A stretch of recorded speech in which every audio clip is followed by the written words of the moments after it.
Well, we're excited to welcome our keynote speaker, Professor Eran Sharon, the Racah Institute of Physics, Faculty of Science, Hebrew University of Jerusalem. And he will speak on the world of non-Euclidean sheets, from growing leaves to curling pasta, and self-morphing architecture. He'll be reviewing the growing scientific of this field, also known as self-morphing, and this field suggests theoretical frameworks and manufacturing approaches that will allow the construction of flat, thin sheets, a material that upon induction shapes themselves into desired three-dimensional configuration. Please welcome Professor Sharon. Thank you. So, hello everybody. Yes, I will talk about this field of self-morphing.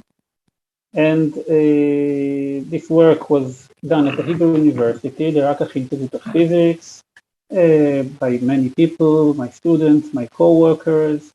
And here is a collection of different samples.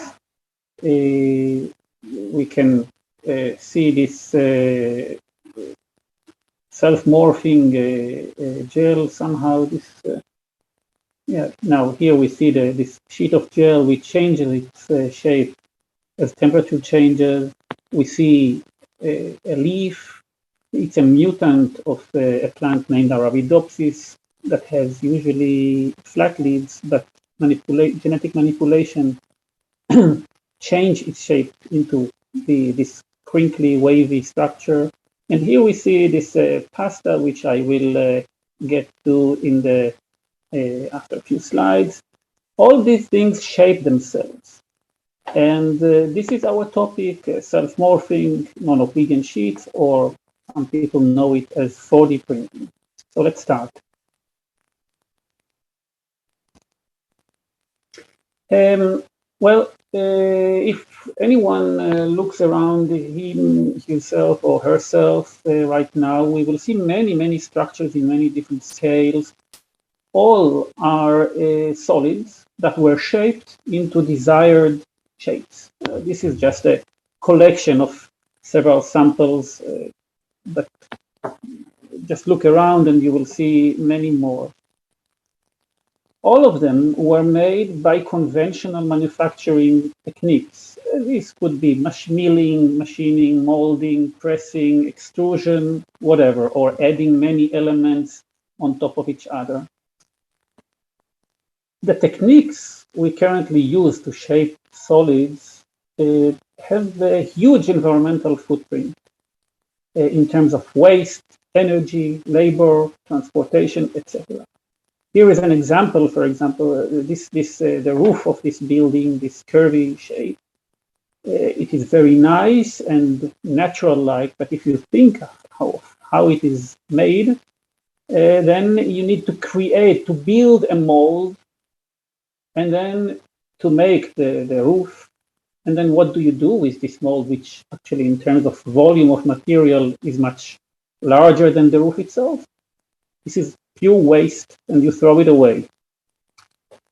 Now, if we open the window and look outside, we see other solid structures that shape themselves into complex, elaborate, useful structures, sometimes very precisely, and they do it completely differently.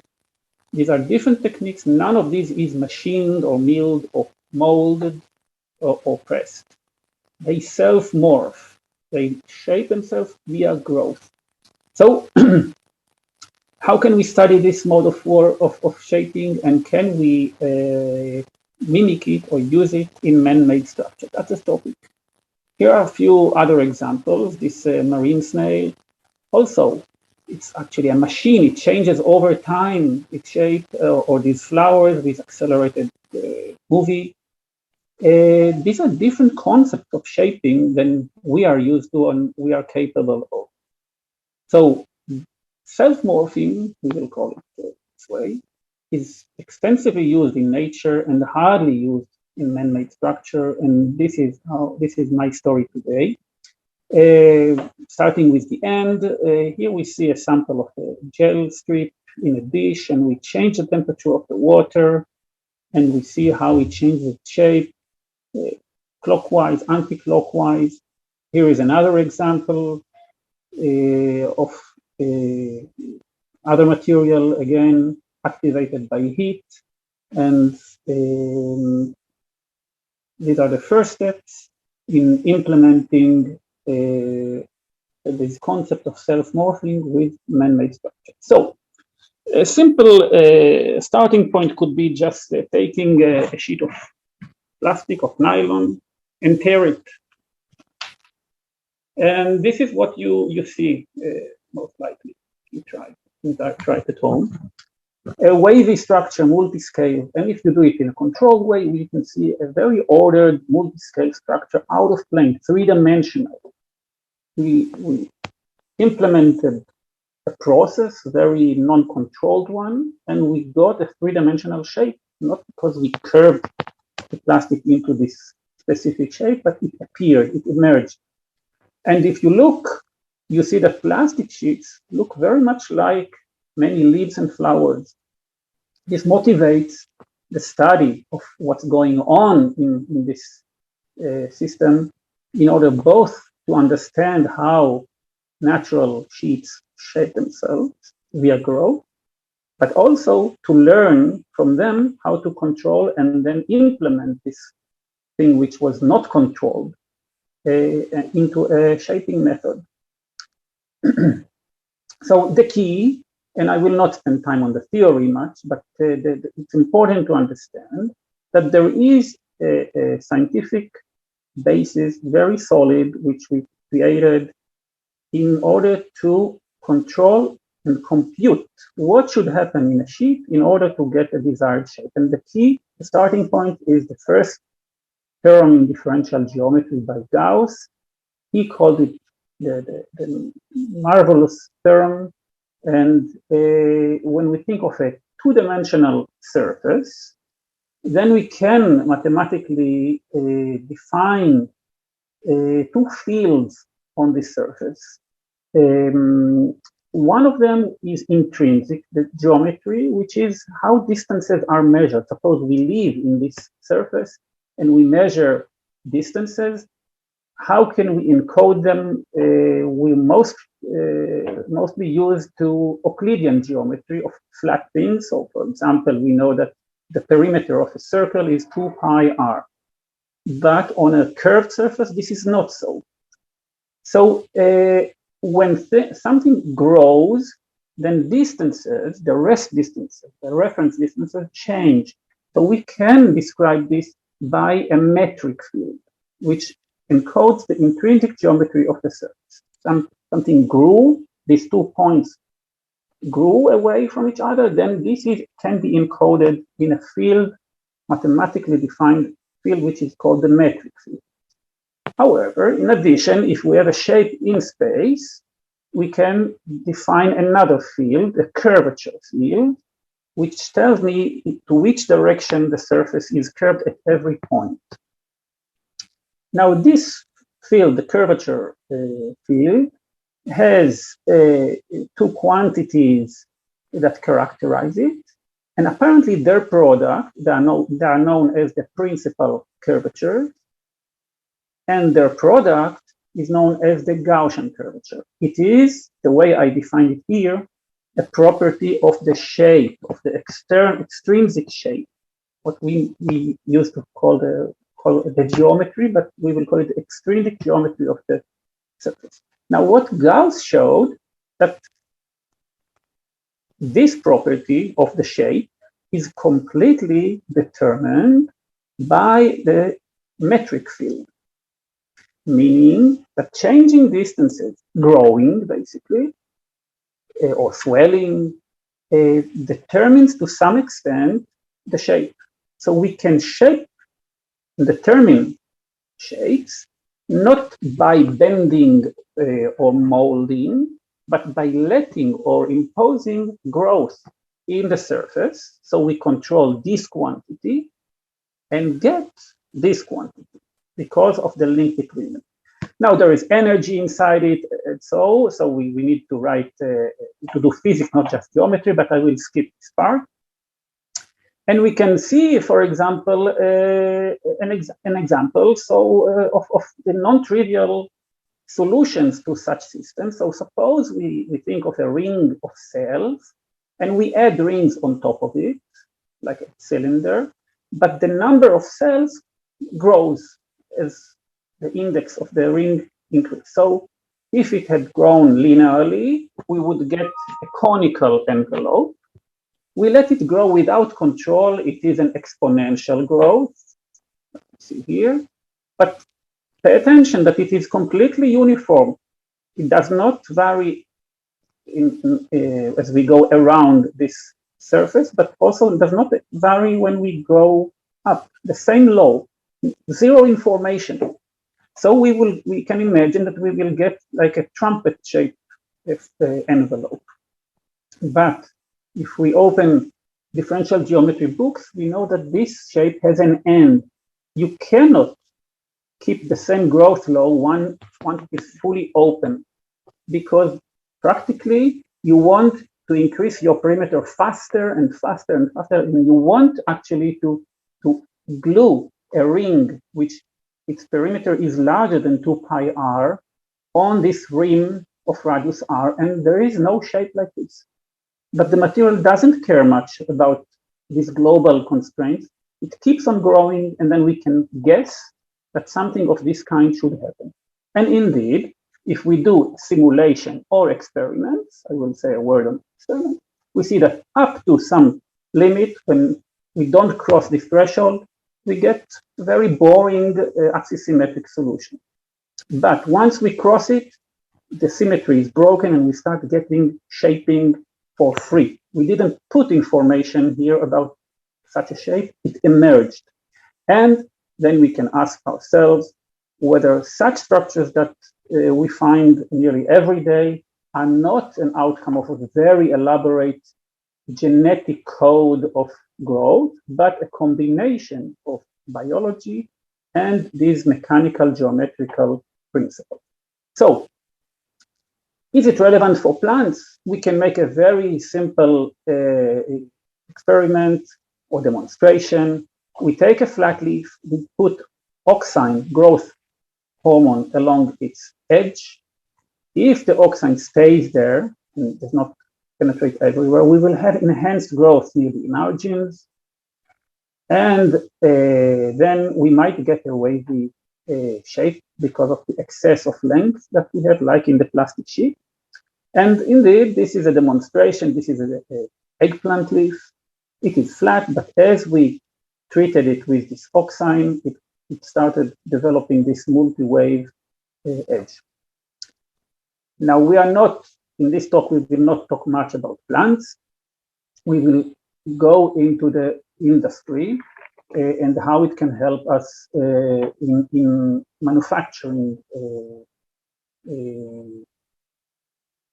techniques. So first demonstration of how to do this thing was done by my ex-student Yael Klein. We used a gel that shrinks when the temperature of the water in which it is embedded is increased above 30 centigrade. The amount of shrinkage depends on the composition of the gel. If it was homogeneous gel disk, then it would shrink of this concentration, it would shrink a little. If it will be of this concentration, it would shrink a lot. But what Yael did was to mix material from here and here according to some predetermined profile while injecting the solution into a mold. It polymerizes. You open the mold, you get it out. It is a flat disk, but note that it is programmed to undergo large or small shrinkage at every point. And this is basically a complete mimic of growth. So we have a flat disk which is programmed to grow or shrink, doesn't matter, in a given distribution once activating in hot water. And we will skip this part and just look again at this movie. We see it from the top. This is a disk. It is in a beak of jar of water, and we will increase the temperature and decrease. It is flat when it is cold, and once we increase the temperature, it attains its three-dimensional satellite configuration, And then when we cool it down, it spreads back to its flat configuration. So here there is a new shaping method, shaping by metric prescription, some work that we have published almost 15 years ago, and presented this concept of possibility of shaping materials intrinsically. Nowadays, you will find such systems as self-morphing. Some people would call it 4D printing, and I will say a word about this. And indeed, following this work, such concepts were realized by different groups, different materials. This is work from Ryan Hayward's lab in Amherst. These are sub-millimeter structures of the same material, of the same gel that we use. This is implementation with other materials known as pneumatic elastomers. These are the same gels that we presented with additives of fibers inside them that were printed. So this was the first demonstration of that we can use 3D printers to print these responsive materials. Put 3 plus responsive, you get 4. So it is named 4D printing. Here, the same material were used more sophisticatedly to really make a shape of face. You can activate them with electrical voltage or pneumatically. You can get these systems to be more and more accurate and controllable, and you can make them even completely autonomously, like my ex-student Ido Levin showed that you can run a chemical reaction with them, and then you can flap it, and these days we can make them swing. So if we look, let's go now to another and final example before going to the real world. This is a seed pod. We have 2 flat valves, and as they dry, they curl into oppositely helical structure. So how can we analyze and learn from this system? Because this is a self-morphing natural material. So I haven't shown this part of the energy functional that we derived, but it is not critical for this talk. The important thing is that we analyze the internal structure of this naturally built sheet by cutting and by looking with a microscope. And apparently it is made of 2 layers that upon absorbing and expelling water, they expand and shrink, but in opposite, in perpendicular directions. We take this information, convert it into math, and determine these 2 things, A bar and B bar in our energy, and then solve the equation. And apparently we find all these type of solutions, both theoretically and experimentally. This time it is not with the C-pod, but with synthetic things that we built based on the structure of the pod. So we get many different helical structures. All of these are from the same sheet of material. We only changed orientation of cutting the strip or the width. So a characteristic of such materials, which we name also frustrated materials, is that they change their shape dramatically, sometimes due to small changes in geometry of the domain that we cut. So for example, a narrow ribbon cut will be like a twisted, let's say, a straight center and a twisting ribbon around it. But beyond the critical width, it starts being helical. They could be bistable. They could do many things, and I will not spend too much time on this. Apparently, we checked and could explain the shape of molecules. Elasticity doesn't care about scales. So what's true for large scale, like centimeter or even meter structures, apparently is true also for nanoscale. These are electronic microscopy of molecules that self-assemble into different shapes. And all of these shapes could be explained quantitatively by our model of self-morphing.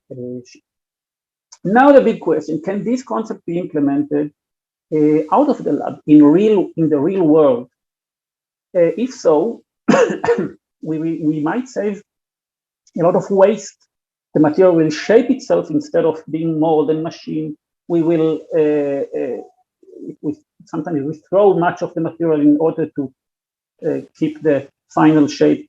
Energy and also transportation, because you can transport flat sheets that take their shape only in the final destination instead of transporting three-dimensional structures. What do you need? You need to do it with real materials, large scales, and if you want it to be extensively used, you need a design interface, not to start running codes that only mathematicians or physicists or engineers can do. So one product that I will tell you about is this self-morphing pasta that was done with my colleagues Maya Ben David and Lior Rosin. So dough apparently is an active material. You put it in different environments, oven or water, it can swell. And if we now can organize it to swell differentially, we can use the concept of self-morphing. So here is a real-time movie of strips of dough that we prepared, very simple this example, but you can see the evolution from flat into, in this case, twisted ribbons. You can have flat pasta that will take many, many different shapes. You can then study it quantitatively and show that different shapes will take different structures. Here is a catalog of different shapes that you can achieve by different combinations of the dough, and the good thing is that you can enjoy a good meal at the end of each experiment. Another example is ceramics. Apparently this was done with Ariel Blonder and Shira Cheval. Traditionally, you need to be very careful with ceramics that it will not break. It's very stiff or very soft when it is still fresh. And you should avoid internal stresses. But if you do it properly, then all these structures that we see here were flat, where they put in the oven flat, and they took their shape while being burned in the oven. So apparently ceramics is also a could be also a self-morphing system. Now, can we go to architecture? Can we really contribute in reducing this huge footprint in building, in construction? This is a big challenge because here you need to go really to large scale and use materials that are very stiff. So this work that was last year was published, work with Ariel Blonder. This was its aim. Can we use the same concepts, but with to shift into the architectural scale? I will just mention that we combine measurements, quantitative measurements of the theoretical predictions with composite sheets that basically like fiberglass or epoxies and carbon fibers. Again, that was self-morphed into this desired shape. We built a computational interface for the designer or architect in order to create its desired surface. Again, it is flat and takes its shape only when it is cured, when the composites are cured in the oven. So you can go to meter scales and even to tens of meters scale. And these type of things that we see will be around us, I guess, in a few years. We will see more and more of these things that shape themselves, that self-morph. I would like to mention two exhibitions that were done with designers, colleagues of mine, about fabric which is active and about demonstrating how frustration is converted into three-dimensional shapes. And with this, I would like to summarize. The self-morphing or shaping via active deformation, these are all equivalent, is relevant and holds new potential things for physics, for math, for biology. If we remember the leaves, I just said one word on this, but there's extensive work on this.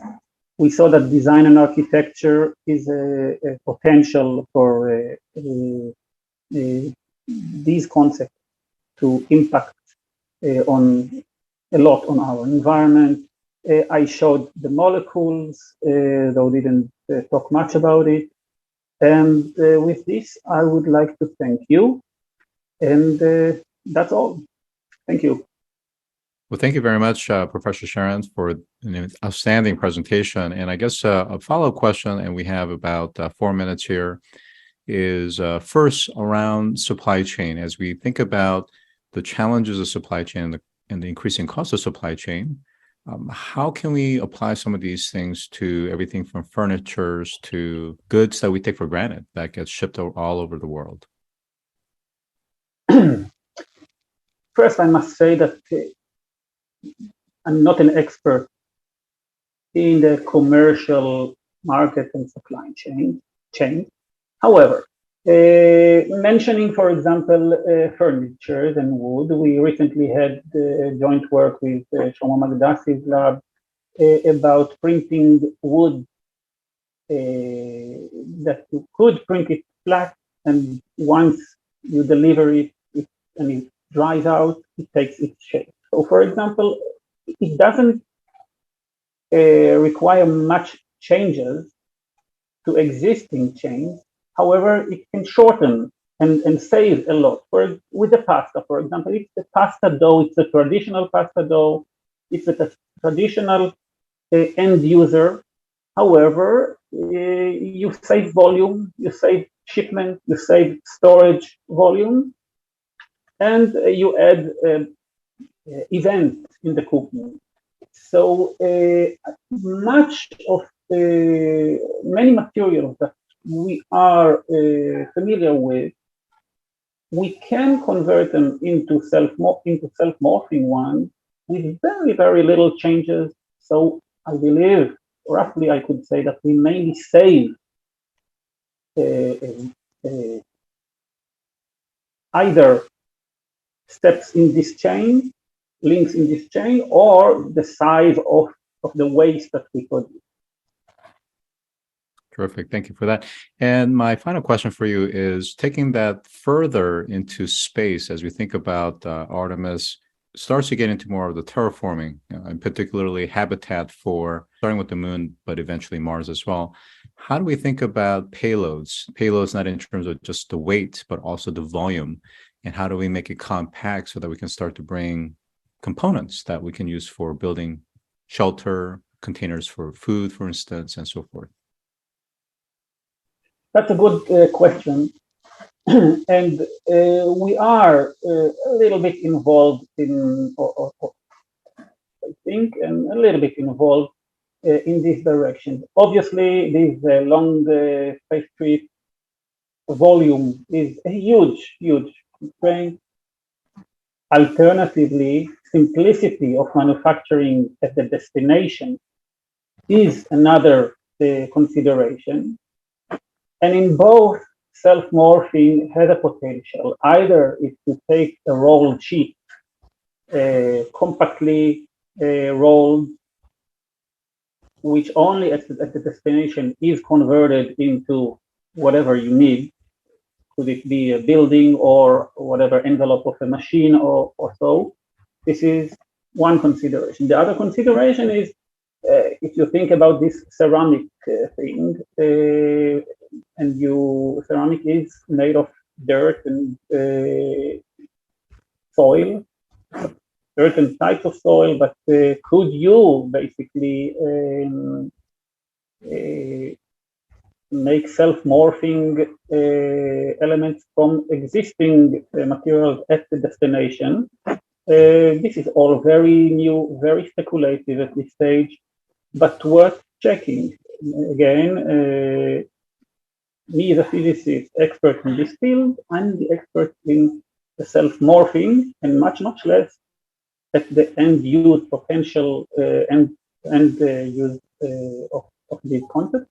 All I can say that they are new, they are very general, and many things can be formed with these concepts, as we see around us in plants and flowers.